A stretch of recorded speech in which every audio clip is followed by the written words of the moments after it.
It's me महबूब अली मुगल। आज हम discuss करने जा रहे हैं टॉपिक इंक्लाइन प्लेन। ये टॉपिक रिलेटेड है चैप्टर नंबर 3 मोशन से, क्लास फर्स्ट ईयर। तो सबसे पहले हम डिस्कस करते हैं इंक्लाइन प्लेन। और इंक्लाइन प्लेन बेसिकली है क्या? Incline plane, a plane which makes an angle, a plane which makes an angle along with horizontal। अब फर्स्ट क्वाड्रेंट की जब हम बात करते हैं तो फर्स्ट क्वाड्रेंट में x भी पॉजिटिव होता है और y भी पॉजिटिव होता है। जब हम लेट कंसीडर करते हैं फर्स्ट क्वाड्रेंट पे, तो angle should be greater than 0 and less than 90 degree, यानी बिटवीन 0 और 90 के दरमियान एंगल होनी चाहिए। तो वो जो भी प्लेन होगा, जो भी सरफेस होगा, उस सरफेस को हम कहते हैं इंक्लाइन प्लेन। क्यों हम यूज करते हैं incline plane? Incline plane basically is used in our daily life just to pull heavy weight या heavy load with minimum effort. Let suppose करते हैं एक ब्लॉक है, लेट सपोज करते हैं एक हैवी ब्लॉक है जो कि प्लेस्ड है on incline plane. Now there are three forces act on such kind of a block which is placed on incline plane. वो कौन कौन सी फोर्सेस है आपकी? Weight, friction and surface normal reaction. अब यहां पर आ जाते हैं। अब मैथमेटिकली ये मैं जब लाइन ड्रॉ करता हूं तो ये आपका राइट एंगल एंगल बन गया। तो मैथमेटिकली ये जो एंगल है, बिल्कुल अगर लेट सपोज करते हैं ये 30 डिग्री है तो ये तो ऑब्वियसली 90 डिग्री है। अगर ये 30 डिग्री है तो ये आपकी एंगल बन जाती है 60 डिग्री। लेट सपोज किया अगर ये 30 डिग्री, अगर ये 45 तो ये भी 45 हो जाएगी। तो इस एंगल के मुताबिक ये अगर 30 डिग्री तो ये 60 डिग्री बन जाती है। तो फिर ये एंगल क्या हो जाएगी? तो ये कॉन्ग्रुएंट थ्योरम्स के मुताबिक ये एंगल वो एंगल बनेगी जो यहां पर एंगल है। अगर ये 90 डिग्री है तो यहां पर 60 डिग्री बन रही थी तो ये दोबारा 30 हो जाएगा। तो ये आपका एक 90 का क्वाड्रेंट बन जाता है। तो अगर ये एंगल है, बताने का मकसद ये है कि अगर ये जो एंगल ऑफ इंक्लिनेशन है, जो कि हम कह रहे थे कि ग्रेटर देन 0 डिग्री और लेस देन 90 डिग्री, जो भी ये एंगल है व्हाटएवर, वही एंगल यहां पर भी होगी। तो ये एंगल आपकी सेम होगी जो एंगल ऑफ इंक्लिनेशन है। अब यहां पर आ जाता है क्यों ये एंगल हमने ड्रॉ किया? क्योंकि अमूमन हम जब वेट की बात करते हैं तो वेट की डायरेक्शन होती है हमेशा डाउनवर्ड। अब when a body or block is placed on inclined surface which makes an angle theta along with horizontals, so then its weight is resolved into two rectangular components wx और wy। अब यहाँ पर wy और wx को हमने twist कर दिया है।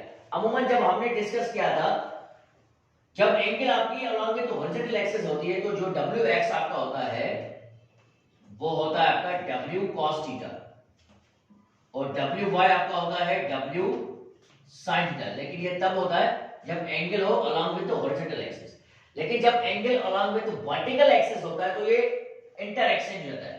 जो wx आपका w cos थीटा था अब वो हो जाएगा w sin थीटा, और जो wy आपका w sin थीटा था वो अब हो जाएगा w cos थीटा। यानी अब ये इंटरएक्शन हो गया। क्यों? क्योंकि एंगल आपके सेपरेट हो रही है along with the vertical axis. इस वजह से वेट आपका रिजॉल्व होता है इनटू टू रेक्टल कंपोनेंट्स। अब वो जो wx है अब वो हो जाएगा w sin थीटा और wy जो है वो हो जाएगा w cos थीटा। अब यहां पर जो wy है, y कंपोनेंट ऑफ वेट, और ये x कंपोनेंट जो कि पैरेलल है to the inclined surface.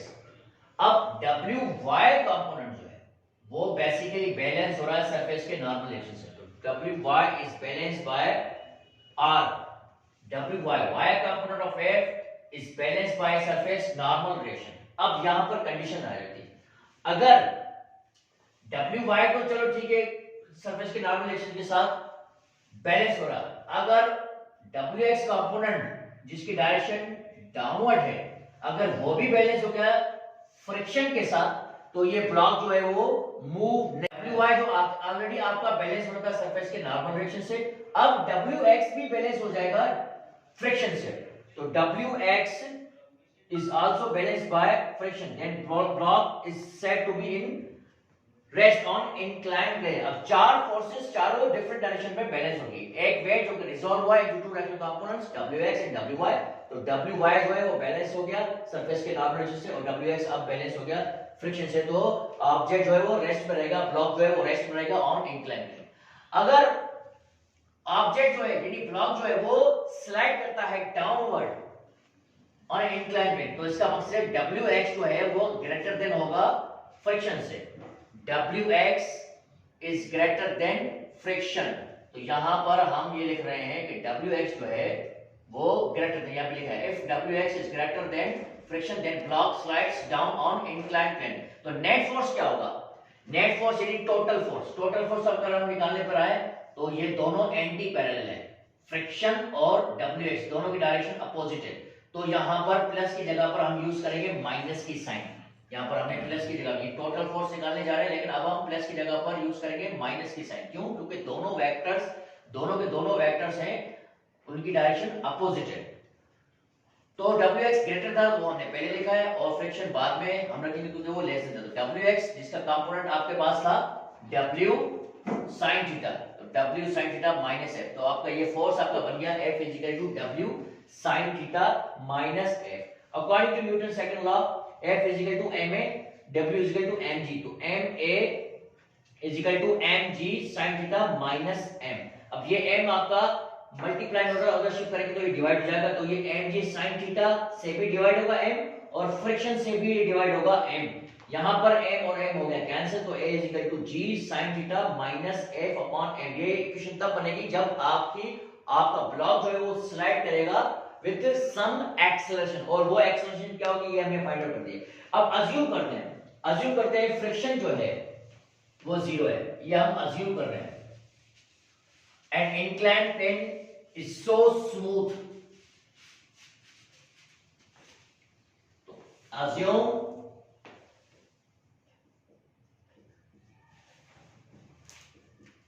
Assume friction is zero. तो यही एक्सेलरेशन आपका बन जाएगी g sin theta minus zero, तो ये आपका फार्मूला बन गया a is equal to g sin theta. अब ये एक्सेलरेशन आपकी बनी है, अब ये तब बनेगी जब आप अज्यूम करोगे फ्रिक्शन को जीरो। अब इसमें भी कुछ चीजें डिस्कस करते हैं। At an angle of 0 degree, at an angle of 0 degree, तो एक्सेलरेशन इससे क्या होगा? एक्सेलरेशन जो है तो साइन जीरो के बराबर होता है, तो obviously zero multiply by anything zero, तो एक्सेलरेशन जो है वो प्रोड्यूस नहीं होगी, तो एक्सेलरेशन जो है वो जीरो होगी at an angle of 0 degree, यानी ऑब्जेक्ट जो है वो स्लाइड ही नहीं करेगा। अगर एंगल जो है 90 डिग्री है तो साइन 90 जो कि 1 के बराबर होता है, तो g की वैल्यू यानी 9.8, तो एक्सेलरेशन आपकी हो जाएगी 9.8 metre per second square.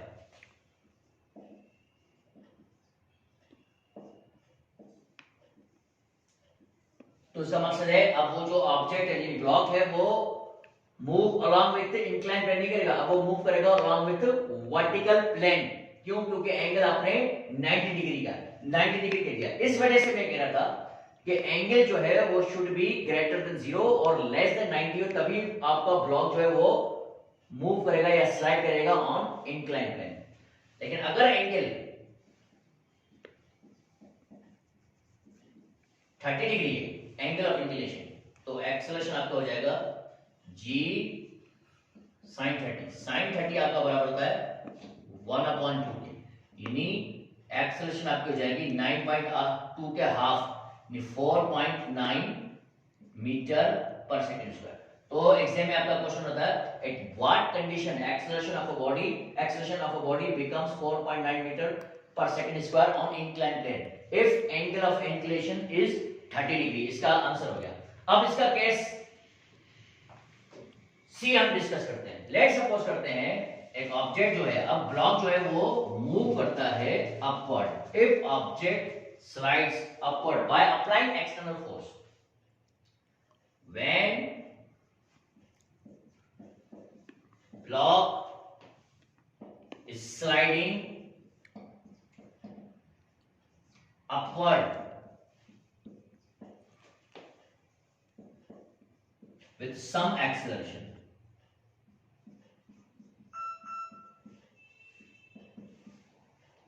With some acceleration. तो तो उसका मकसद है उसके लिए उसको अपवर्ड मूव करवाने के लिए आप लोगों ने फोर्स अप्लाई किया है, और ये फोर्स है अप्लाइड फोर्स। और जब ऑब्जेक्ट मूव करता है अपवर्ड तो हमने फ्रिक्शन लास्ट लेक्चर में डिस्कस किया था। फ्रिक्शन बेटा क्या होता है? फ्रिक्शन आपका होता है वो फोर्स जो बिटवीन द सरफेसेस होता है और ये प्रोड्यूस होता है। ये फ्रिक्शन आपका सेल्फ एडजस्टिंग फोर्स है जो कि प्रोड्यूस होता है between the surfaces which opposes the motion of a body. तो ये आपका अप्लाइड फोर्स है जो कि आपने एग्जर्ट किया है इस ब्लॉक पर to move to slide this block in upward direction. लेकिन डायरेक्शन ऑफ मोशन के बिल्कुल अपोजिट होता है आपका फ्रिक्शन। उस हिसाब से जो फोर्स आपने लगाया उसके अपोजिट हो गया फ्रिक्शन। और जो आपका एक्स कंपोनेंट ऑफ वेट है वो तो वैसे ही डाउनवर्ड था। तो यहां पर अगर फिगर के हिसाब से देखें तो एक्स कंपोनेंट ऑफ वेट और फ्रिक्शन दोनों की डायरेक्शन तो सेम है, लेकिन दोनों के दोनों अपोजिट है। जो फोर्स आप लोगों ने अप्लाई किया टू लिफ्ट और to move object in upward on incline plane. तो इफ ऑब्जेक्ट या if block is sliding upward by applying force on inclined plane.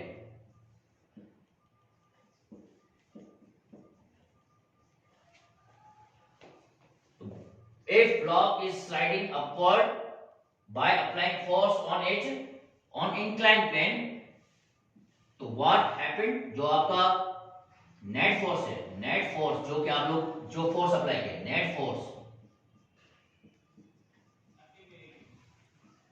exerts on block, तो बेटा वो हो जाएगा आपका। अब ये फोर्स जो है जो कि अपोजिट है किसके? दोनों एक्स कंपोनेंट और फ्रिक्शन के। तो एक्स कंपोनेंट और फ्रिक्शन दोनों की डायरेक्शन सेम है, तो ये दोनों होंगे प्लस, क्योंकि दोनों के दोनों अपोजिट है। तो जो आपने डायरेक्शन ऑफ मोशन के ये अपोजिट जो कि आपने क्रिएट की है by applying force.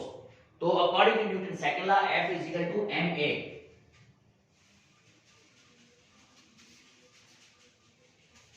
According to Newton's second law, F is equal to ma।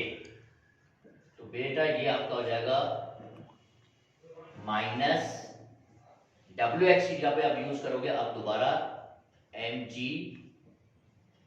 sin theta, यहां पर हमने बता दिया है, और प्लस में F। तो ये आपका हो जाता है acceleration is equal to minus mg sin theta. ये m आपका इधर मल्टीप्लाई में हो रहा है, उधर शिफ्ट करेंगे तो ये आपको हो जाएगा डिवाइड। सिमिलरली ये m आपका f से भी डिवाइड होगा, और यहां पर आएगी अब माइनस की साइन, क्योंकि ये माइनस से मल्टीप्लाई हुआ है प्लस। तो यहां पर m और m आपका हो जाएगा कैंसिल, और अगेन अब एक्सेलरेशन वही same formula but minus g sin theta minus f upon m। और अगेन यहां पर भी अगर आप लोगों ने अज्यूम किया है कि फ्रिक्शन जो है वो जीरो है, तो फिर एक्सेलरेशन आपका हो जाएगा माइनस g sin थीटा। तो आज हमने इंक्लाइन प्लेन के बारे में डिस्कस किया, और इंक्लाइन प्लेन पर ऑब्जेक्ट जो है जब भी कोई भी ब्लॉक हो या जो भी ऑब्जेक्ट अगर प्लेस होता है इंक्लाइन प्लेन पर, तो उस पर तीन फोर्सेस एक्सेप्ट हो रही होती है। कौन सी? वेट, एक तो उसका अपना, दूसरा सरफेस नॉर्मल रिएक्शन, तीसरा फ्रिक्शन। अब तीन चीजें, अगर फ्रिक्शन भी बैलेंस हो जाता है, अगर जो वेट है और जब भी ऑब्जेक्ट इंक्लाइन प्लेन सरफेस पर प्लेस्ड होता है तो वेट जो है वो स्प्लिट हो जाता है, रिजॉल्व हो जाता है इनटू टू डायरेक्ट कंपोनेंट्स। तो जो x कंपोनेंट है, जो y कंपोनेंट है, अब वो बैलेंसेस हो जाते हैं सरफेस के नॉर्मल रिएक्शन के साथ या फ्रिक्शन के साथ, तो फिर ऑब्जेक्ट जो है वो इंक्लाइन प्लेन पर रेस्ट में ही रहेगा। लेकिन अगर ऐसा नहीं होता, अगर y कंपोनेंट जो अभी थोड़ी देर पहले हमने डिस्कस किया, अगर y कंपोनेंट सरफेस के नॉर्मल रिएक्शन के साथ तो ऑलरेडी बैलेंस हो रहा है, लेकिन अगर x कंपोनेंट जो है वो ग्रेटर हो जाता है फ्रिक्शन से, तो बॉडी जो है, जो ब्लॉक है, वो स्लाइड करेगा डाउनवर्ड और इंक्लाइन प्लेन, जिसमें एक्सेलरेशन प्रोड्यूस होगी, और वो एक्सेलरेशन क्या होगी? g sin theta minus f upon m। और अगर फ्रिक्शन को अज्यूम किया है नेग्लिजिबल, यानी फ्रिक्शन जीरो सपोज किया, तो आपका एक्सेलरेशन आपका हो जाता है g sin थीटा, जिसके से रिलेटेड हमने कुछ केसेस भी डिस्कस किए। लेकिन अगर आपने फोर्स अप्लाई किया है to lift, to slide, to move block on inclined plane in upward direction. तो बेटा क्या होगा, जो फोर्स आपने अप्लाई किया है उसकी डायरेक्शन अपोजिट हो जाएगी फ्रिक्शन और एक्स कंपोनेंट ऑफ बॉडी के, x component of weight of body के। तो उस हिसाब से आपने जो थर्ड इक्वेशन है वो भी आपने रिजॉल्व कर दी और आपकी एक्सप्रेशन मिलती है a is to minus G sine theta minus F upon M. और इसमें भी अगर आप लोगों ने अज्यूम किया फ्रिक्शन इज इक्वल टू 0 तो आपकी एक्सप्रेशन हो जाती है a is equal to minus G sine theta. तो ये हमने डिस्कस किया incline plane. If you have any question related to today's topic, you can ask in your comment session. Thank you. Allah Hafiz.